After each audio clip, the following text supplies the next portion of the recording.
আর রান্নাগুলোকে কি বলে রে? ভাজা ভুজি আমাদের হয়, পান্তা ভাত হয়।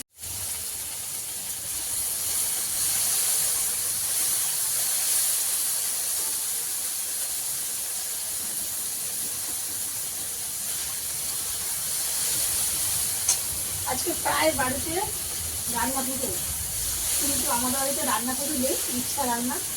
আমার মা প্রতি বছরই সবার জন্য রান্না করে।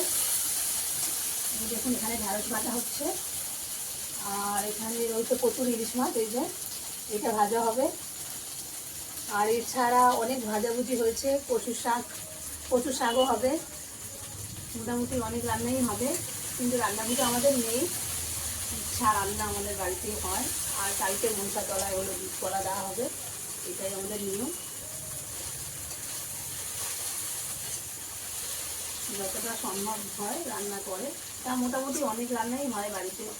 5 রকম ভাজা, কচু শাক, ডাল চচ্চড়ি, ইলিশ মাছ ভাজা, পান্তা। আর কি গো, আর কি হয়েছে গো মা? কি বাকি আছে এখনো? আর কিছু বাকি নেই, কচুর শাক ইলিশ মাছ ভাজা হলে। আর ইলিশ মাছ ভাজাটা এখনো অবধি বাকি আছে, তাই তো? আর এখানে ভেন্ডি ভাজা হচ্ছে।